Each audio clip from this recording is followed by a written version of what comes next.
조현병을 앓고 있는 40대 남성에 의한 진주 묻지마 방화 살인 난동에 대한 경찰 책임론 논란이 뜨겁습니다. 법률방송 기자들의 시선으로 바라본 세상, 취재 파일 오늘은 묻지마 살인과 대응 매뉴얼에 대해 얘기해보겠습니다. 그제 새벽 경남 진주 가자동의 한 아파트에서 조현병 정신질환을 앓고 있는 42살 안인득 씨의 묻지마 방화 살인 난동으로 5명이 숨지고 13명이 다치는 끔찍한 참사가 발생했습니다. 바로 다음 날 경찰은 안인득 씨에 대해 살인, 방화, 살인미수 혐의로 구속영장을 신청하는 한편 흉악범 신상 공개를 결정했습니다. 경찰에 붙잡힌 안 씨는 정확한 사건 경위 등에 대해 횡설수설하고 있어 경찰은 범행 동기 등 사건 전모 파악에 어려움을 겪고 있습니다. 안 씨의 난동이나 행패는 어제 오늘의 얘기가 아니었습니다.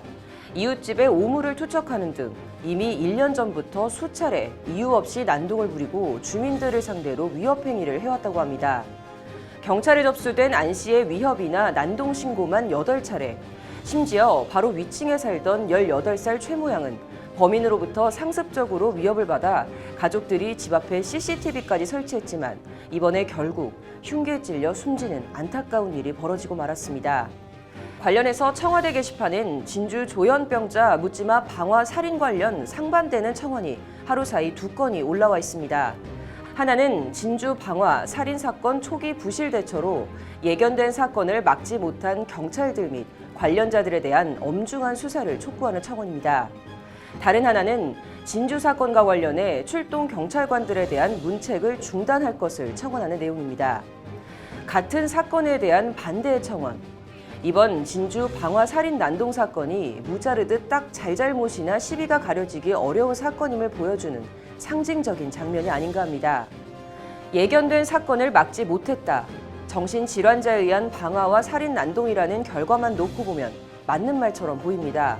그러나 과연 경찰이 이번 사건을 예견할 수 있었을까요? 경찰 자체적으로 정신병력에 접근할 수 있는 시스템이 전혀 없다. 관련 제도 개선이 필요하다는데 공감한다. 어제 오후 경남 진주경찰서에서 진행된 사건 관련 브리핑에서 정천훈 진주경찰서 형사과장이 한 말입니다. 실제 119 신고 사건에 대한 경찰 출동 단계에서 경찰이 피신고자의 정신병력을 파악할 수 있는 방법은 사실상 없습니다.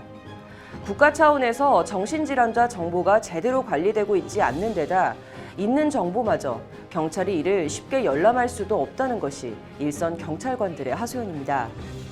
설령 어떻게 출동 경찰이 정신질환자인 줄 알았다 해도 정신질환자라고 해서 범죄가 발생할 개연성이나 가능성이 있다는 이유만으로 정신질환자를 제압하거나 개입할 수 있는 어떤 매뉴얼이나 법적인 근거도 없습니다.